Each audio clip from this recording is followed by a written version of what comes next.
June is Youth Month in South Africa, and in light of this, we are discussing one of the most pressing issues that our youth face, that being unemployment.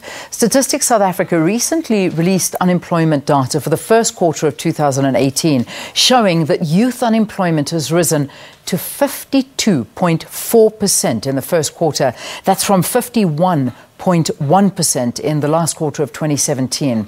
To discuss this issue and to get a little bit of perspective as well as some possible solutions at all, we're joined in studio by Gugu Mjadu, who is the spokesperson for the Entrepreneur of the Year competition, and Tebogo Moalusi, who is the Industrial Relations Director at Workforce Staffing. Thank you so much for being with us. Good to have both of you in studio. Thank you for having us. You know, when you look at those numbers and you think about youth unemployment being at those levels, one can only describe this as a national tragedy. It really is, that this is absolutely alarming and is a big crisis for South Africa. Would you agree with my sentiments? Let's start with you, Gugu. Definitely, I would say that. I think as far back as over 10 years ago, the Minister of Labour at the time, Minister Membatisi Mdladlana, called it a time bomb. And it was a time bomb then, it's still a time bomb now. And I think we might be in even more of a crisis going forward, but it's something that we really need to address as a country. We need to look at what are the solutions that have worked in other countries and what are the solutions that we can implement in our country as South Africa. Let me get your reaction to that as well. I mean, a ticking time bomb, a South African national crisis. Is this an exaggeration of where we're at, or is this actually something that is on the head? We need to address this quickly. I would agree with you, and I think it's critical, it's important. We can't just sit back. We need to address the issue and address it while there's still time, especially from a business perspective. I think businesses can actually make a big difference in as far as addressing such issues. Yeah, okay. So let's get into the crux of all of this. What can we attribute the rise in unemployment in the youth to? I think we all know that the economy has not been growing the way it should be, and therefore it does contribute to youth unemployment. But also we found that young people do drop out of school, and therefore they find themselves unemployed. And those I find as marginalized youth who don't necessarily even benefit from most of the programs that we have as government or in the private sector, because they don't necessarily have the skills and they don't have a way of finding employment. So those are some of the challenges. But also, even when we were growing as a country, we were not necessarily creating the jobs that we needed to create. And we call it jobless growth, and it's something that we definitely need to address. But I think I agree with Tebogo in terms of the private sector has to come to the party. It can't be government alone.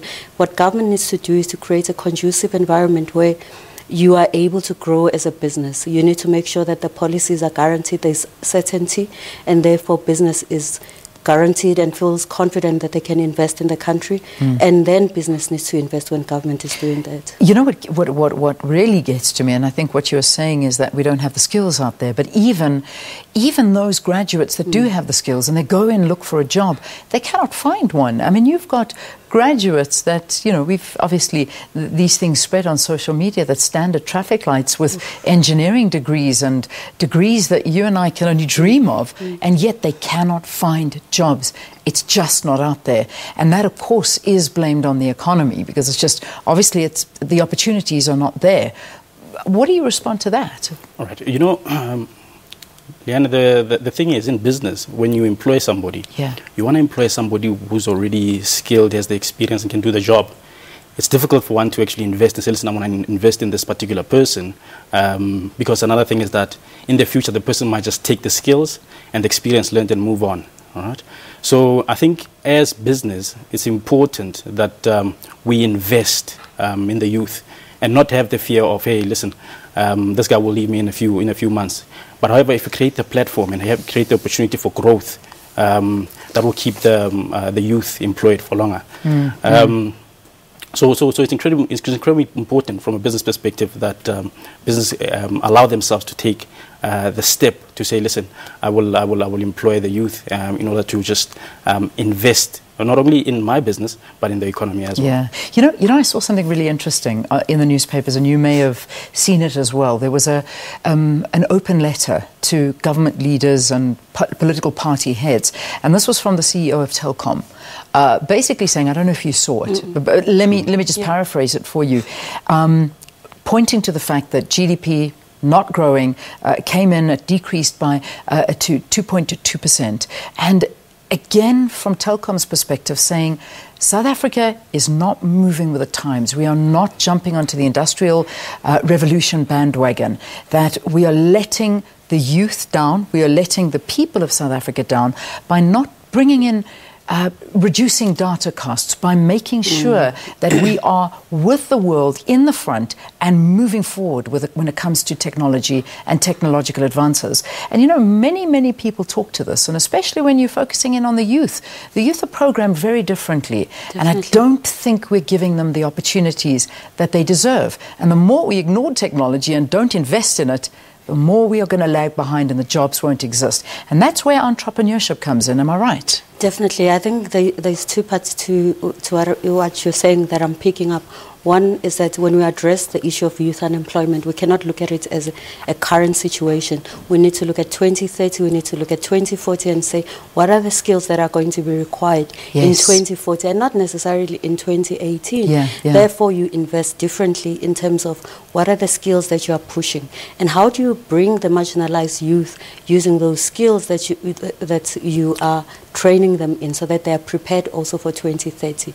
But with youth, with entrepreneurship, what is important is that when data costs are high, the cost of doing business is very high also, and therefore you are not able to compete with bigger businesses as a small business. And therefore it's important that it's things that we need to address, because those are the things that make it conducive for a small business to be able to employ people, to be able to grow and make a profit for itself. But if we constantly are increasing some of the burdens on small businesses, we're definitely not contributing to them employing young people in the future, or them being young people in business not being successful. Yeah, and that for me is one area that we're letting the youth, small businesses, startup enterprises, we're letting them down. Just before we take a break, I'd like you to comment on that as well, if you'd like to. You know what, and I think we all know that the youth, in as far as technology, they're the key. Absolutely. I mean, you talk about Twitter, you talk about WhatsApp, you talk about all kinds of technology. The youth is perhaps at the forefront.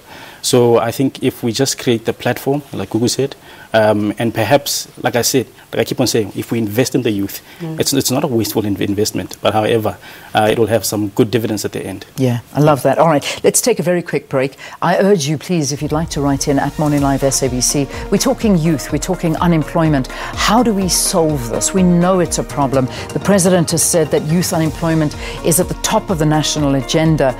It always seems to be at the top of the national agenda, but is it making a difference? How do we make that difference? We'll see you after this.